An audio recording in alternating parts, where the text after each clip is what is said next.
Hello everyone. I honestly didn't want to make this video. In fact, I don't even have to. But since it would be much easier because it was since it would be much easier to simply debate the person in question. But since he has been, in a way, everyone will understand, ducking me, I decided to make a response instead. I mean, he deleted the video he made on me, but honestly, it doesn't matter because I'm going to respond to all his points anyway. His name is codename JJ, and I already debunked his video on Red Access channel, but we might as well do it again here. Now, his first point is that there are only four galaxies in the Dragon Ball universe because it mentions the north, south, east, and west galaxies, which honestly is nothing short but a nominal fallacy. He appeals to this image in the Daizenshu and to these blue scans, thinking for some reason that the blue scans are official. Now, let's clarify a few things here first. The blue scans are made by someone named Triple H on the Daizenshu website. She only translated Daizenshu 7, while Daizenshu 2 was translated with the help from Hermes. They are not official in any way. The only reason people use them is because they're accessible. At the time, you could only buy the Daizenshu from Japan since Dragon Ball had just started being localized in the West. Even to this day, there is no official English translation to the Daizenshu, only the original Japanese. There is, however, an official Spanish version of the Chozenshu, since the Daizenshu and Chozenshu are basically the same thing, with the Chozenshu being a more updated guide and more like compiled. The Chosen, that being more compiled. Just simply, that is the closest official localization we have available. But back to the Daizenshu. Now, he uses the living world entry to argue that the Kais or the Kamisari are the administrative units. That is simply wrong. The correct living world entry says that the galaxies are the administrative units or administrative classifications. That's why those scans, the blue ones, are very unreliable because they are very mistranslated. This entry is on the exact same page as the division image that he's relying on, called a map. The problem is this image is actually not a map and it's not made by Toriyama. It's only there to portray the actual division of the universe for us. The context is in the living world entry. For context, the macrocosm drawing that is on top of it is actually made by Toriyama, but the one that he's referring to, no, it's not.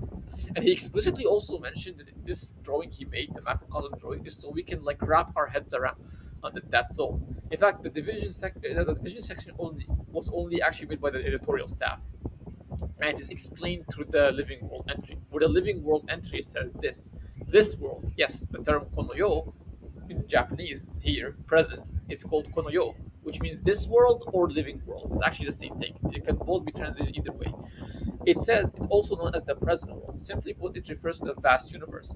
That universe is divided into four galaxies. It is also known that somewhere else in the universe there is a chaotic place called the Demon Realm. The division into the east, south, west, and north galaxies is merely an administrative classification used by the gods. Life forms living in this world can move freely between galaxies. Of course, as a side note, Earth, where Son Goku and his friends live, is located in the north galaxy. Now, here's the thing more. I've also highlighted the living world entry in Daizenshu 7, page number 36, as I have shown you guys here, so you guys can refer to them yourselves.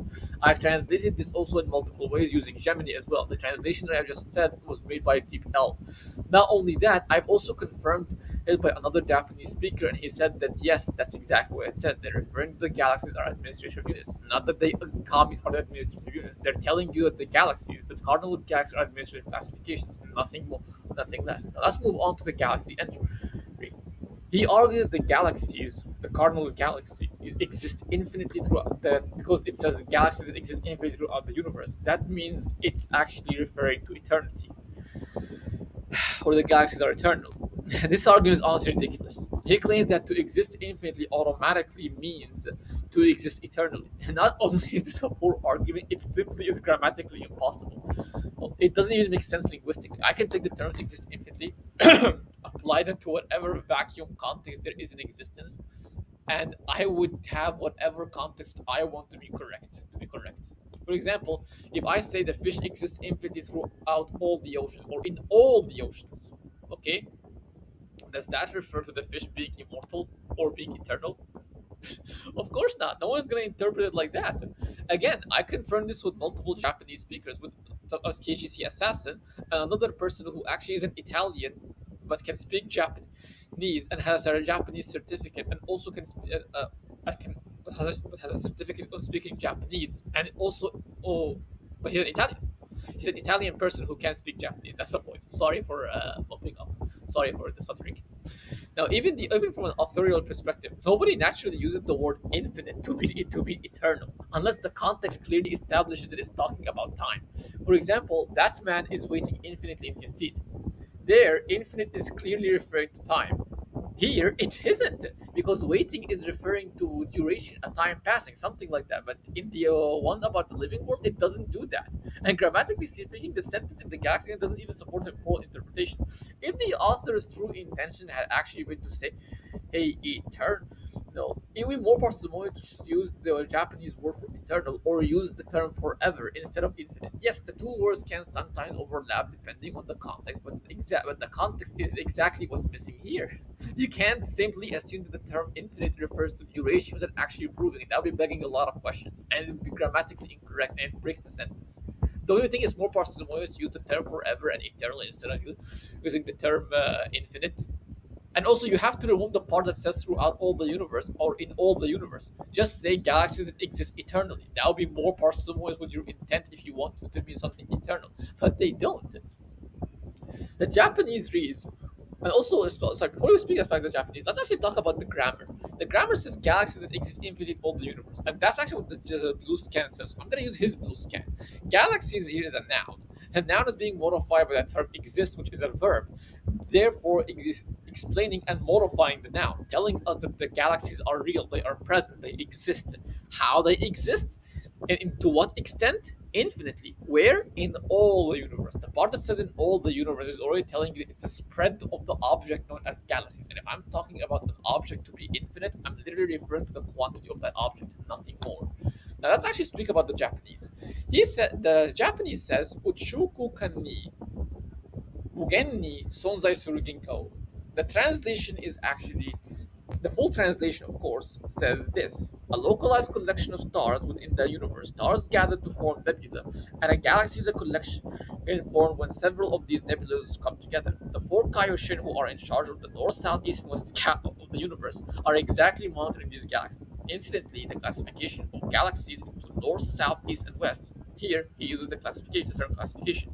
It is a system used by the gods of the celestial realm and the Kaioshin to cover the infinite number of galaxies that exist in outer space. Now, mind you, here he says that he uses the word classification, which means in Japanese to be kuban.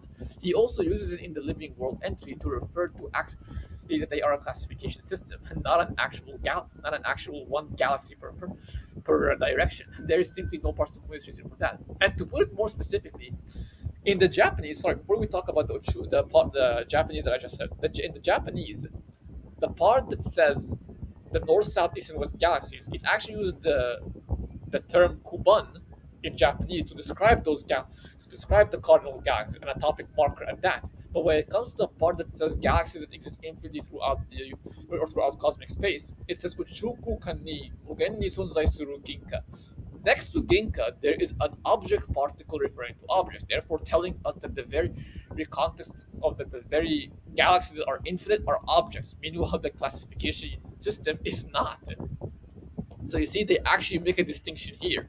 If they were the same, they would have referred to the galaxies that are the cardinal galaxies as objects. Otherwise, they wouldn't. Now, to show you guys even more and more, I have highlighted the galaxy entry and I have translated it in both Deep L and Gemini. So you guys can translate it whenever you want.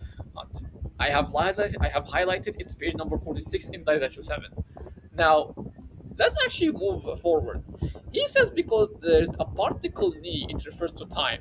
This is honestly very stupid and grammatically also incorrect. Because the term mugen has ni particle next to it, it must be referring to time. This is completely wrong. The particle ni has multiple grammatical functions. First of all, it can refer to a location. It can also indicate a connectivity. It can be used as a connective particle. It can also indicate time, as he said, but only when time is being used in the sentence. For example, Yojin ni kairare ni amaimashita. For example, it means I met them at 4 o'clock. Notice how the sentence explicitly contains a point of time. Now compare that to the sentence in question. First we have Uchuku kan ni, which literally means in cosmic space or throughout cosmic space. Then we have Mugen ni. Here, ni is functioning to turn Mugen into an adverb. That's also one of the usages of the term ni. That's because Mugen can function as both a noun and an adjective at the same time because of how limited the Japanese vocabulary is. Ni here creates an adverbial form, which is why when you put Mugen ni on a translation, it comes out as infinitely. This is simply how the Japanese grammar works. Again, you can verify this yourself with a simple search. Of course, JJ's will probably claim KGC is lying because he debated him. A debate, by the way, that JJ lost. JJ even claimed that KGC never translated anything for him, when in reality KGC translated around 15 different sentences during that debate, and only asked JJ to wait because he was calming down his dog. Sorry, something he explicitly told JJ. Apparently, JJ decided to interpret that as KGC secretly using a machine translator. For context, JJ lost that debate by roughly 6 concessions to 1, and the only reason for the one concession on the KGC done is because he told him we're gonna use the English translations you are using. Why? Because KGC only was playing devil's advocate here. Now, the reason behind that because JJ spent nearly 20 minutes demanding translation at the very beginning of the debate from KGC, in a debate that lasted 3 hours because of how stubborn this man was. Eventually, KGC stopped translating because it was derailing the entire discussion. JJ then responded with the lowest IQ arguments imaginable. If you can't answer my simple question, how can I trust you? This was after KGC, by the way, had already translated around 15 different sentences for him. JJ wasted over 20 minutes on translation requests instead of offending his own argument, and even his defenses were really terrible. Eventually, he basically gave up. Now, honestly, that's not surprising coming from someone who's argued that when Supreme Kai of the Sixth Universe says metal men come from galaxy number 66,950, that's somehow a naming convention for galaxy in Universe 6. Yeah, he argued that Universe 6 has only 4 galaxies, and one of them is literally called galaxy number 66,950. I mean, what can I even say? Low IQ activities. Now, regarding the infinite universe, I don't even need to spend much time on it. The essentially split it into an infinite expansive space. Strangely enough, that's one of the only entries that the blue scans actually translated correctly. And yes, it does say expansive. The term Hirugaru here can be translated into expanding, does translate into expanding, but it can also be translated into expansive because that's also what it means contextually, depending on how it is used in the sentence. Now, finally, I want to address also his own thing about Earth being at the outskirts of the North Galaxy, therefore meaning it somehow has a limit of the universe. That simply is incorrect. That only refers to the territorial boundary. That's actually not incorrect to it being on the limit of the universe. If I say I'm standing at the outskirts of my country, this territory, does that somehow mean I'm standing at the edge of the earth? Obviously not. It simply means I'm near at the edge of that particular territory, while other territories exist beyond it. The exact same logic applies here. Now, to further demonstrate his own dishonesty, when we were arguing about Moro's explosion, I never said that Moro's explosion wasn't only at destroying a galaxy at the time. In fact, I agree with him that it was. Somehow, though, he thinks I was attacking his point simply because I said that attack potency and destructive capacity are not the same thing, which is honestly weird. At the time, I didn't really care enough to go deeper into it. However, after going through more research and doing in-depth analysis and even consulting the GOAT KGC assassin himself, it turns out that the statement is actually a mistranslation and was supposed to say galaxies in the plural sense. Even the self-destruct has never been the most destructive attack in the Dragon Ball series. It can be argued the most powerful, but not the most destructive. Case in point, Cybermen, Cell, and many others. Considering also how powerful these characters are. For example, the Cybermen have a power level of 1,200 and are stronger than Master Roshi, who has a power level of 170, and he blew up the moon, vaporized it. And yet, when these guys blow up, they don't even cause a moon level of destruction. They only cause a crater on the ground. And this is, by the way, a consistent theme. Self-destruction is not the most destructive attack they have. That's exactly why attack potency not being equal to destructive capacity means. It's a consistent theme throughout Dragon Ball. Yet he acts as if these terms are fan fictions because Toriyama never explicitly says them. He demonstrates them through the narrative. He doesn't actually need to say them. He can only demonstrate that through the narrative. When you look at the consistency of the examples I just mentioned, along with the concept of key control, the distinction becomes an obvious but correct need. For anyone who actually watched the series instead of LARPing their way through it like he apparently did. Speaking of galaxies, he also claimed that the galaxy destruction when Namek exploded never happened, apparently. Now, his argument is basically based on the moon, the explosion from the moon that was seen from the moon, that scene specifically. Now, he claims that I said that the moon was in a different galaxy. You see, with another galaxy. I never said that. What I actually said was it could be in another galaxy because there is no evidence placing in the moon within the Namek own star system. And he never even provides that. When I actually questioned on him, he never provides it. Heck, if you actually look carefully at the scene, you can see distant planets and it's surrounding that moon. You can also see massive empty region of space where there are no stars. Before the explosion, those planets and that empty region were there. The explosion itself visibly pushes the celestial bodies outwards. He literally shows the scene himself, yet somehow refuses to acknowledge what is plainly visible. Unfortunately, this honesty tends to affect the person's perception. Now, regarding the galaxy explosion itself, I also provided him the official statement from Toei Animation recap of the episode. I even translated it for him. His response is he dismissed it by claiming it was just light. Just to be clear, the actual thing says, having defeated Frieza and become the strongest warrior in the universe, Goku is left helpless at his planet Namek, emits a single flash across the galaxy and disappears along with him. Now here, the flash of light in question is the direct result of the explosion itself. Therefore, it's an explosion that spread through the entire galaxy. Therefore, it engulfed the galaxy, therefore destroying the galaxy. And the visual actually does support that. If you want to argue it didn't, that's fine by me. I can easily still argue that it does refer to it affecting the galaxy by completely lighting it up. It still happened. And the very narrative and Toei animation actually does support that. So it's not a metaphoricism of any kind of way. It literally is a show. Like, if it was a metaphoricism, why would they mention it in a synapse or in a recap? It doesn't make any sense. Then he argues that since King Kai never commented on the galaxy exploding, it therefore never happened. And his reasoning is that King Kai comments when the South Galaxy is destroyed in the Broly movie, but says nothing during the Namek explosion. That is the dumbest thing I have ever heard, honestly. According to him, by that logic, it couldn't have exploded. The problem is that this argument already assumes that the South Galaxy is literally only one physical galaxy rather than an administrative classification, which I have already proved otherwise in this video, and he never proved otherwise in anywhere in his video and continued to strawman the dimension. So once again, he's begging a lot of questions and is assuming the very thing that he couldn't even prove. Lastly, he claims that it is impossible because Goku's pod couldn't possibly be that fast. According to him, Toriyama established the speed of the pods. Now, anyone could please tell me when did Toriyama tell us an actual speed of the pods, because I have never seen that in anywhere. In fact, Mr. Toriyama never provided any of that.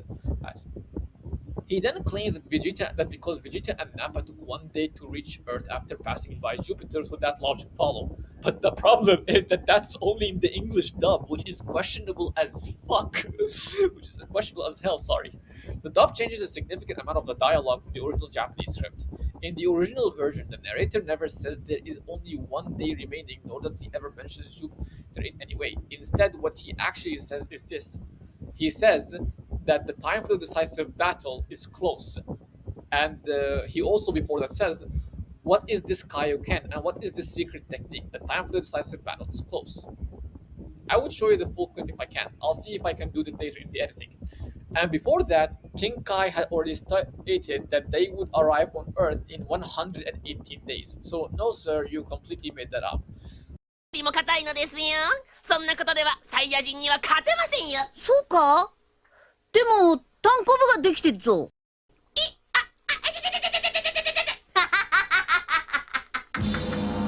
あと118日も残っている。あいつなら極められるかもしれん。海王剣を。このわしが夢に描きながらもついに極められなかった海王剣を。そしてあの必殺の修行はどうせ目指すならうちな。わかった。よし、その前にちょっと茶でも飲みますか。地球ってみ。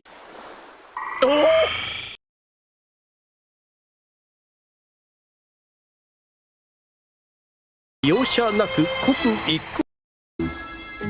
果たして海王剣とはいかなる技なのであろうか。そしてその必殺技とは。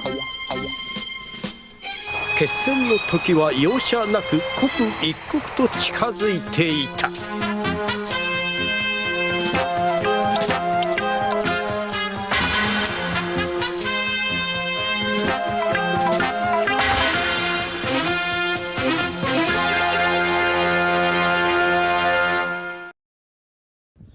Not to mention that your entire analysis once again begs the question that there are only four galaxies, a premise you've never actually proven. Instead, he continued to misrepresent Daizenshu. In reality, Goku's ship, which is modeled after the pod that originally brought him to Earth as a baby, reached Namek in 6 days. Kami's ship reached Namek in 34 days. Vegeta and Nappa's pod reached Earth in about 11 months. The Ginyu Force reached Namek in 5 days. Do you know what each one of them have in common? Not a single one of those have a starting location that is known to us. Yet this guy continues assuming that there are only four relatively small galaxies without providing any evidence whatsoever.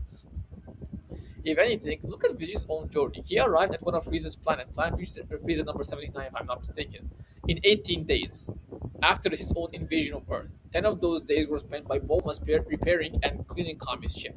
That means the Earth group had an 8-day head start on Vegeta. Yet after Vegeta recovered and flew to Namek, he arrived at essentially the same time they did. In fact, the moment they landed and looked into the sky, they immediately saw Vegeta's pod descending in the distance. So yeah, everyone, that's basically everything I wanted to say. I think I've demonstrated once again that the people from creators community have consistently failed to engage with the evidence in any meaningful way. Thank you all for watching this video and making it to the end. If he decides to make another response video about me, I probably won't respond, unless I absolutely have to. Or he can simply debate me directly and save himself the trouble. Anyway, that's all I have to say, guys. Thanks for listening, stay safe, stay blessed, and peace. See you all next time.